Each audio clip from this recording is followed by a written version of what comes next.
Mardi dernier, les Ducs sont partis à la pêche au gros.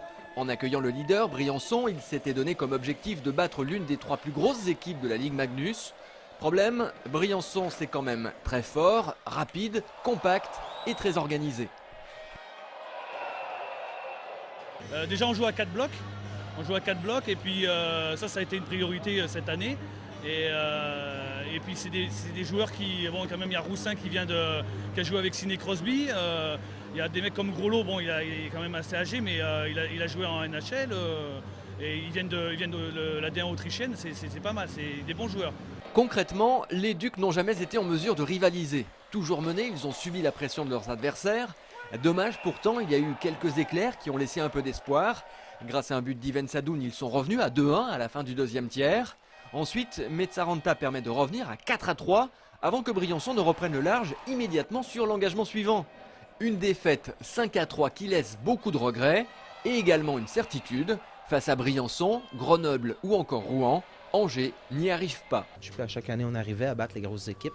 Cette année, pour des raisons que, bon, des fois on n'a pas de chance, des fois on est peut-être trop nerveux, trop anxieux, on n'arrive pas à avoir le coche pour faire la différence contre les grosses équipes. Il ne manque pas grand-chose, mais il manque encore quelque chose.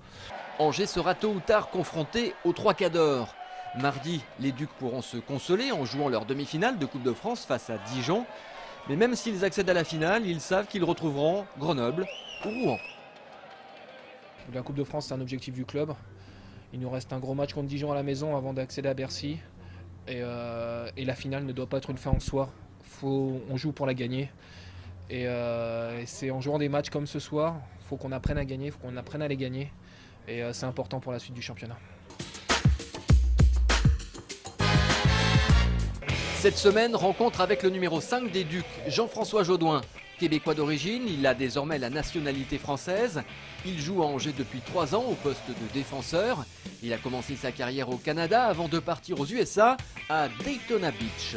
C'est sûr que c'est pas les conditions qu'on connaît au Québec avec l'hiver, mais c'est quand même, il y a un côté agréable à tout ça, d'aller s'entraîner à chaque jour, des fois en T-shirt, en Bermuda, puis en tongs.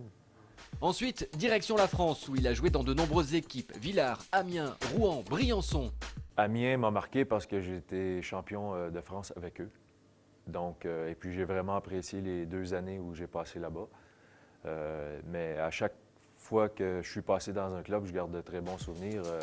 Mais le plus grand souvenir, c'est un match avec Amiens à Moscou. En tant que Canadien, j'ai eu la chance justement de jouer dans la patinoire où il y a eu en 1972 la célèbre série du siècle. Donc pour moi, un petit joueur parmi tant d'autres Québécois qui se retrouve dans cette patinoire mythique, c'est un moment que j'ai vraiment apprécié. Mais au fait, la série du siècle, qu'est-ce que c'est? C'est en 1972. Il n'y avait toujours pas d'Européens ou en tout cas de grands joueurs russes à l'époque qui jouaient en NHL. Et là, ça a été une série où déterminait quel pays était le plus fort au niveau hockey sur glace. Le Canada, évidemment, revendiquait que c'était eux qui étaient les meilleurs au monde. Les Russes revendiquaient aussi la même chose.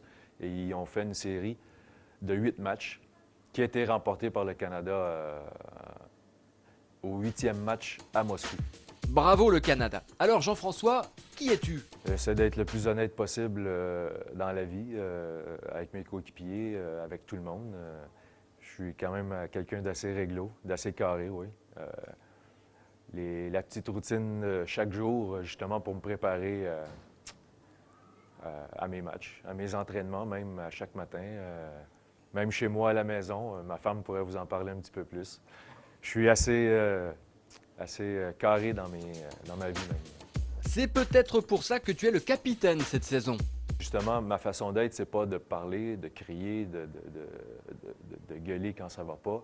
C'est peut-être de rester le plus calme possible puis de dire les bonnes choses au bon moment pour que tout le monde s'en aille dans la bonne direction. En quelque sorte, à 38 ans, tu es un peu comme Martin, le patriarche des Ducs. Je suis juste après lui, au niveau d'âge. Donc, le patriarche, c'est Martin. Qu'est-ce que tu aimes dans la vie? Avec le métier que je fais, on a beaucoup de temps libre Et puis, je me sens justement particulier de faire déjà ce métier-là et de pouvoir passer beaucoup de temps avec ma fille et puis ma femme. Donc, dans les temps libres, c'est beaucoup de la famille. Sinon, l'été, lorsqu'on retourne au Québec, on va passer quand même quelques mois, 3 mois au Québec. J'aime bien le golf. En fait, il paraît que tu es très fort au golf, Peddler. Peddler, c'est ton surnom et ça veut dire marchand de tapis. D'où ça vient? Je suis arrivé, puis c'est une expression qu'on a au Québec, puis je saluais comme ça Radek et Simon, puis c'est resté, je disais « Salut les Peddlers ». Et puis c'est resté, ça s'est retourné contre moi, mais vraiment amicalement. Merci beaucoup Jean-François, bonne semaine et bon match.